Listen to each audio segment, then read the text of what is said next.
Hi,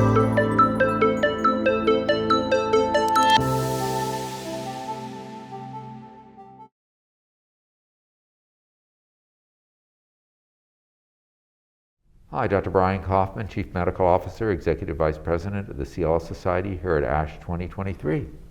Hi, I'm Paul Hampel. I'm an assistant professor at Mayo Clinic in Rochester, where I'm part of the CLL group.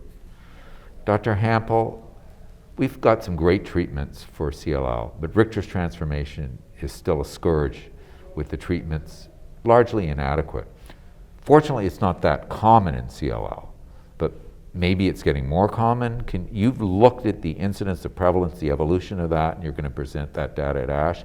Can you share with us in this sort of new modern era of what's happening with Richter's transformation? Yeah, I absolutely agree with everything you said there. A lot of the prevalence, or more so the incidence data for Richter's comes from retrospective series or from trial cohorts, and those become a bit nuanced.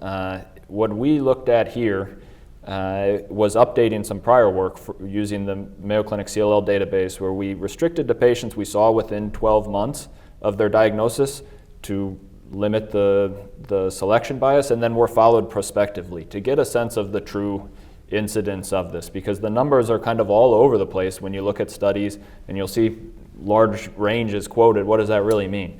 So back in 2013, my colleague Dr. Parikh had published a rate of about 0.5% per year following diagnosis, same methodology, that went up to about 1% per year following treatment. What we did in this study was define two eras, a targeted therapy era, a novel era that began in February of 2014 with the approval of ibrutinib, and compared that through current to the pre-novel era, pre-targeted era, to see are we seeing a change in the incidence of Richter's in these two eras. Numerically, the numbers look lower, particularly following treatment. So to just put kind of a top line. And to be clear, this wasn't, even though this was when these drugs were available, it wasn't that they necessarily took these drugs for their treatment. Yeah, very important part, and that's kind of the next step to us that we'll be working on in clarifying these results is how the treatment effect actually impacted this. But it did pan out such that the patients who developed Richter's in the pre-novel era, so to speak, had pretty much all received, most of them had received chemoimmunotherapy. Some patients had not received any therapy, but if they received treatment, most of them or almost all of them had received chemoimmunotherapy, with some also having received a novel agent, but not just novel agent exposed. In the novel agent era, none of those patients who ultimately developed Richter's had received any prior chemoimmunotherapy. So the rates were nearly half at 5 years following treatment in this second group from February 2014 through present. So it did not. I think we had it did not reach the statistical significance, but there was a pretty strong trend to suggest that it may be lower. This is welcomed news because these are the therapies that we're using more frequently now for patients in all lines of therapy, and there was a fear that we could actually even see more as patients lived longer, and that Richter's would actually become a bigger issue. And certainly in the earlier studies, particularly trial-treated patients or otherwise, who received BTK inhibitors or venetoclax, there's quite a high number of those progressions that are Richter's, and that's quite frightening. But what we have to remember is most of those patients are heavily pretreated, and their disease has already gone through those bottlenecks of chemoimmunotherapy and come out the other end looking nastier, and maybe that is what's driving those higher numbers in a more heavily pretreated cohort. So Richter's is still an issue in the fact that we're living longer, so every year, even if the numbers are low, you increase your risk. But what you're saying is that there may be something, and this is not there, but this is what I'm hypothesizing, and you're going to see whether this is true or not, that avoiding chemoimmunotherapy may actually lead to a lower risk of developing Richter's down the line.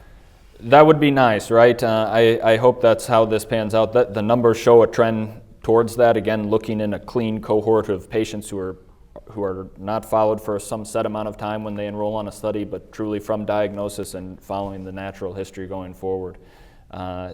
whether or not this is purely speculative, but whether or not that's avoiding the changes to the disease that happen in a negative way when it sees chemotherapy, or the targeting of those critical pathways via targeted agents actually suppress or eradicate a problematic clone. There's been some very elegant work on the basic science side in the last couple of years that have shown these Richter's seeds or subclones may precede the overt clinical diagnosis of Richter's transformation by over a decade if you look with a very fine-tooth comb. And so your point is certainly well taken, that it's not that this is gone. It's still occurring. There's a signal here that maybe it may occur less going forward in the era of our current therapies. Why? I think it's probably between one of those two explanations if it's true, but longer follow-up will be needed to see how this all plays out. Any final thoughts about this research and Richter's transformation for the CLL patient? I think that's the area of unmet need, and if we could truly identify patients who are at an increased risk for this or intervene, unfortunately things like early intervention studies or otherwise haven't yet shown that we can truly take the patients who are at higher risk and avoid that or reduce that substantially with it. But I think that's an area where we need to continue to focus our efforts on the treatment, the avoidance of it ideally, and better therapies when it does occur.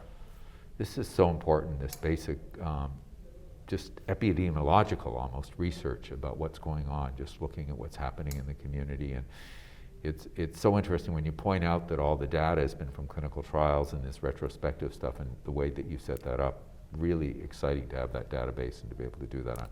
I'm so grateful for what you and your colleagues are doing at Mayo. Thanks so much. Of course, my privilege. It's a powerful database, and we try to share the knowledge that we gain from the patients who are generous enough to contribute to this so that we can help those and others. Very grateful. Thank you so much.